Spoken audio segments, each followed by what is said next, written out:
नमस्कार साथियों, स्वागत है आपका BHUB हिस्ट्री चैनल में। तो हम लोग देख रहे थे मैथिली शरण गुप्त जी से संबंधित महत्वपूर्ण प्रश्न। आज दूसरा प्रश्न है, काव्य भाषा के रूप में खड़ी बोली के विकास पर एक संक्षिप्त निबंध लिखिए। 2016-17 में पूछा गया है और काफी महत्वपूर्ण प्रश्न है। आइए देखते हैं। भक्ति काल तथा रीत काल में अधिकांशतः रचनाएं ब्रज भाषा में रची जा रही थी। ठीक है, भक्ति काल जैसे हिंदी साहित्य का जो 4 काल में विभाजित है, आदिकाल, भक्ति काल, रीति काल, आधुनिक काल। ठीक है, आदिकाल में तो अपभ्रंश रचनाएं और प्राकृत रचनाएं, कई भाषा में रचनाएं लिखी गई। किंतु भक्ति काल में यदि देखा जाए तो भक्ति काल में ब्रज भाषा, अवधी भाषा, अन्य कई भाषाओं में भी रचनाएं रची गईं। रीत काल में मुख्यतः यदि देखा जाए तो ब्रज भाषा में काव्य रचा गया। ठीक है, तो कैसे ब्रज भाषा जो रही हमारी, कैसे काव्य भाषा के रूप में प्रतिष्ठित हुई। चूंकि ब्रज भाषा नहीं, इसमें ब्रज भाषा तो पहले से ही भक्ति काल और रीत काल में लिखी जा रही थी। ठीक है, तो जो खड़ी बोली है हमारी, वो किस प्रकार आधुनिक काल में के द्विवेदी युग में किस प्रकार वो काव्य भाषा के रूप में प्रतिष्ठित हुई, क्योंकि खड़ी बोली में काव्य भाषाएं नहीं रची जा रही थी।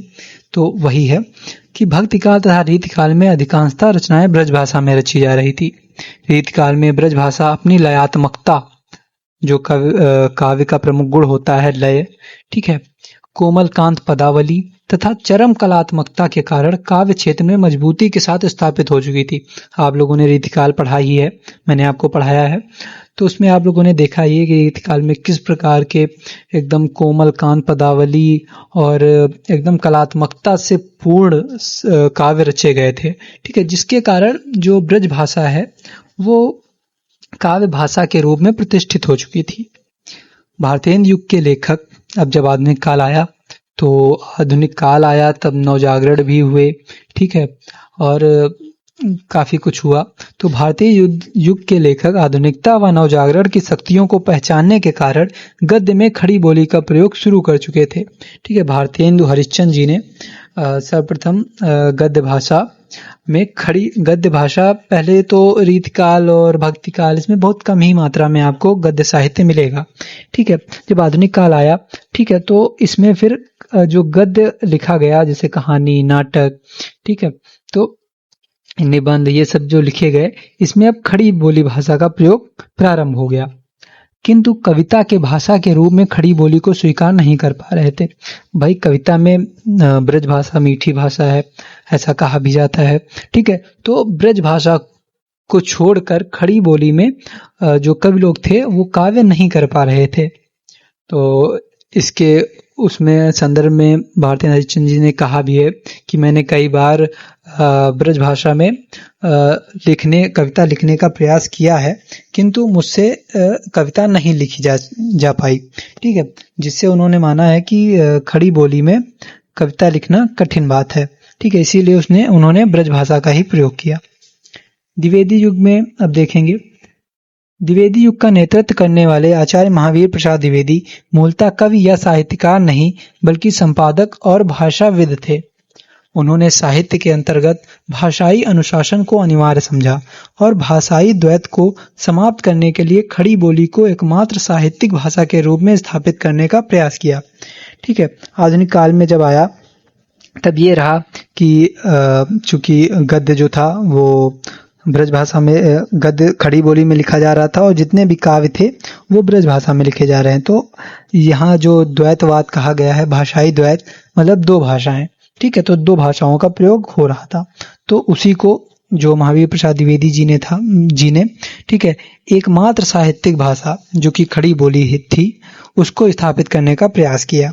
और इस प्रयास में सबसे महती मतलब महत्वपूर्ण भूमिका आचार्य महावीर प्रसाद द्विवेदी द्वारा संपादित सरस्वती पत्रिका की रही। ठीक है, सरस्वती पत्रिका ने सबसे महत्वपूर्ण योगदान खड़ी बोली को काव्य भाषा के रूप में प्रतिष्ठित करने में दिया। उन्होंने न केवल खड़ी बोली का समर्थन किया बल्कि उसकी व्याकरणगत शुद्धता तथा परिष्कार के लिए निरंतर प्रयास भी किया। भारतेंदु युग में खड़ी बोली के भीतर कुछ अचानक प्रयोग चल रहे थे, कुछ अमानक प्रयोग चल रहे थे। ठीक है, जो मानक रूप में व्याप्त नहीं थे। जैसे इसमें, उसमें, उनने, इनने, लीजिए, कीजिए। आप लोगों ने ब्रज का काव्य पढ़ा होगा तो उसमें ये शब्दों का प्रयोग देखा होगा। द्विवेदी जी ने ऐसे प्रयोगों का बहिष्कार किया तथा खड़ी बोली हिंदी के मानकीकरण का पहला ठोस प्रयास किया। ठीक है, खड़ी बोली को अगर काव्य भाषा के रूप में प्रतिष्ठित करना है तो उसको व्याकरण सम्मत बनाना होगा और उसका मानकीकरण करना होगा। ठीक है, इसके उपलक्ष्य में महावीर प्रसाद द्विवेदी जी ने कई कार्य किए। इसी समय अयोध्या प्रसाद खत्री, पंडित गौरी दत्त तथा बाबू श्याम सुंदर दास ने खड़ी बोली के पक्ष में आंदोलन चलाया, जिसे द्विवेदी जी ने समर्थन किया। इन कवियों ने खड़ी बोली के पक्ष में आंदोलन चलाया कि आप सभी लोग काव्य को खड़ी बोली में लिखिए। उन्हीं की प्रेरणा से कामता प्रसाद गुरु तथा आचार्य किशोरी दास वाजपेयी ने खड़ी बोली हिंदी के आरंभिक तथा ख्याति लब्ध व्याकरण लिखे। ठीक है, इन लोगों ने खड़ी बोली में व्याकरण लिखना प्रारंभ कर दिया, खड़ी बोली का व्याकरण लिखना प्रारंभ कर दिया। साहित्य के क्षेत्र में खड़ी बोली का शुरुआती समर्थन पंडित श्रीधर पाठक ने किया, जो कि स्वयं ठेठ ब्रज क्षेत्र के निवासी थे। वो ठेठ ब्रज क्षेत्र के निवासी होते हुए भी उन्होंने कहा कि नहीं, हम खड़ी बोली का प्रयोग अपने साहित्य में करेंगे।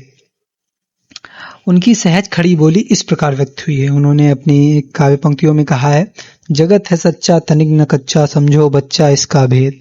ठीक है, तो ये खड़ी बोली में कविता उन्होंने की है। इनके बाद अनुशासनवादी धारा के कवि हरिऔध ने खड़ी बोली का समर्थन पूर्ण प्रतिबद्धता के साथ किया। ठीक है, खड़ी बोली का उन्होंने पूर्ण समर्थन किया। प्रिय प्रवास की भूमिका में उन्होंने लिखा है, हरिऔध जी का एक काव्यकृत है प्रिय प्रवास। ठीक है, उन्होंने उसकी भूमिका में लिखा है कि यदि खड़ी बोली में कांतता और मधुरता नहीं आई है तो यह मेरी बुद्धि, विद्या तथा प्रतिभा का दोष है, खड़ी बोली का नहीं। उन्होंने खड़ी बोली हिंदी की दो शैलियों का प्रयोग किया, तत्समी शैली तथा लोक शैली। ठीक है, तो उन्होंने खड़ी बोली से काव्य लिखना प्रारंभ कर दिया। ठीक है, तो ये था कुछ। अब मैथिली शरण गुप्त के आगमन ने खड़ी बोली की साहित्यिक उपयोगिता से संबंधित सारे विवाद समाप्त कर दिए और भारत भारती जैसी रचनाओं ने उसे व्यवहारता राष्ट्रभाषा ही बना दिया। ठीक है, अब एक दो कवियों ने जैसे ही खड़ी बोली में कविता लिखना प्रारंभ किया, कई कवियों ने और भी कविता लिखना प्रारंभ कर दिया। उसी में से मैथिली शरण गुप्त जी जो थे, उन्होंने 1912 ईस्वी में भारत भारती का प्रकाशन करवाया। ठीक है, तो उसी के कारण यह जो खड़ी बोली थी, ठीक है, वो राष्ट्रभाषा का दर्जा उसे प्राप्त हो गया। जिस खड़ी बोली को महावीर प्रसाद द्विवेदी, मैथिली शरण गुप्त द्वारा काव्य भाषा के रूप में प्रतिष्ठित किया गया था, वह आज भी अनवरत रूप से विभिन्न काव्यों के माध्यम से हमारे सामाजिक, आर्थिक, धार्मिक मनोभावों को हमारे समक्ष प्रस्तुत करती आ रही है। ठीक है, वह आधुनिक काल में भी आज भी हमारे सामने प्रस्तुत होती चली आ रही है।